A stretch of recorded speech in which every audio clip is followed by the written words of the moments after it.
मैं मनोज मी खोंकरडाई से माननीय मुख्यमंत्री जी और भाजपा के अध्यक्ष महोदय आपको संबोधित करता हूं कि ये चूंकि भोपाल जिले का प्रोग्राम है और रविंद्र जी जैसा बेहतर अध्यक्ष आपने हमें दिया है।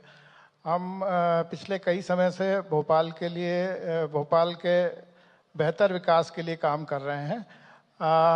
एक रिपोर्ट हमने माननीय मुख्यमंत्री जी को जीआईएस के टाइम सौंपी थी जिसका नाम कमाल का भोपाल है और उसमें कई बिंदु थे जिनको लगातार इम्प्लीमेंट भी किया जा रहा है। हालांकि हमारा निवेदन ये रहेगा कि उस पर अगर प्राथमिकता देंगे तो ये शहर चूंकि 84 के बाद में आपको मालूम है कि गैस त्रासदी के सदमे के बाद इसको उभरने में बहुत लंबा समय लगा और 90 के दशक में हम आईटी का जो रेवोल्यूशन था उसको चूक गए। अब चूंकि उससे कई गुना बड़ा रेवोल्यूशन आर्टिफिशियल इंटेलिजेंस का हमारे सामने है और करीब 2200 एकड़ का जो बीएचएल का क्षेत्र है वो ज़मीन हमारे पास राज्य सरकार को विकास के लिए मिलना संभावित है। हमारा मुख्यमंत्री से निवेदन रहेगा कि उसमें इंटेलिजेंस बेस्ड इंडस्ट्रीज अगर प्लान करें तो एआई इंफ्रास्ट्रक्चर जिस शहर में सबसे पहले आएगा वो सबसे तेज़ी से विकसित होगा और भोपाल को ये अवसर मिलना ही चाहिए क्योंकि ये त्रासदी से गुजरा हुआ शहर है। इसका हक बनता है कि इसको बेहतर तरीके से विकसित किया जाए। बहुत धन्यवाद आपका। मनोज जी, चलो ये भोपाल से जोड़ के बात करी तो 2 मिनट आपसे बात कर लें। मोदी जी को भोपाल के संदर्भ में क्या बड़ी मोदी जी ने क्या सौगात दी? माइक देना जरा तुलसी भैया को। मनोज जी को। सर मुझे अवसर मिला उनको भी अपनी रिपोर्ट उन तक पहुंचाने का राजभवन में और अरे वो उससे तो गाड़ी बढ़ गई आगे जी। तो और वो यहाँ पे जो जीआईएस आपने कराया वो सबसे बड़ा उदाहरण है। मतलब ये पहली बार हुआ और ये आपका श्रेय जाता है इसके ऊपर। हम हमेशा ये सोचते थे कि भोपाल का नंबर पता नहीं कब आएगा पिछले 13-14 सालों से।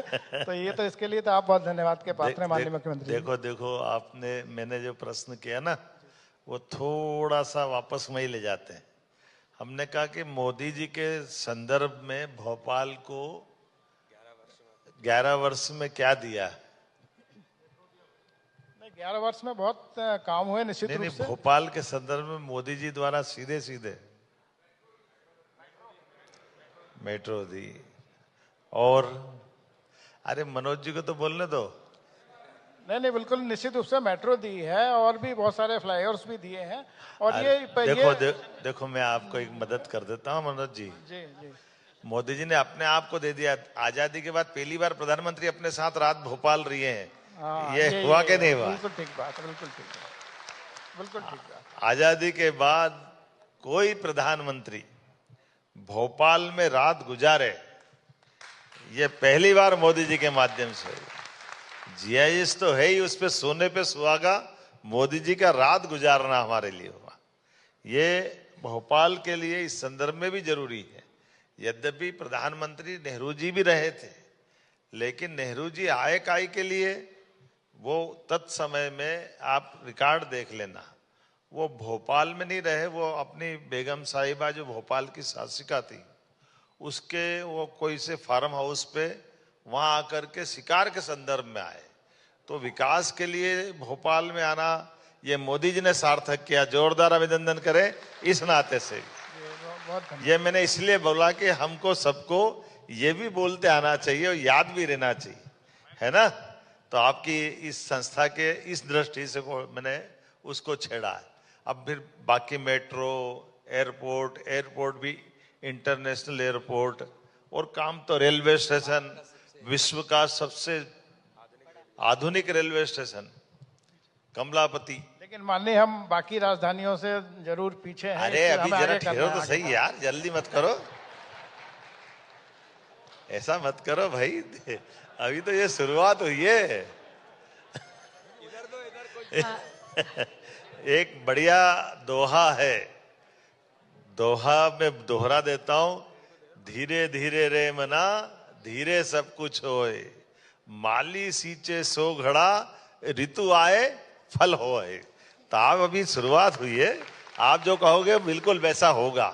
लेकिन जो बड़ी सौगातें मिली उस संदर्भ में मैंने बात निकाली थी कि किसी भी कार्यक्रम के लिए इतना डिवोशन, और वो देश के नहीं दुनिया के सबसे व्यस्ततम और सबसे लोकप्रिय नेता, उनके दिल में था कि हाँ जीआईएस भोपाल में क्यों नहीं हो सकती, होना चाहिए।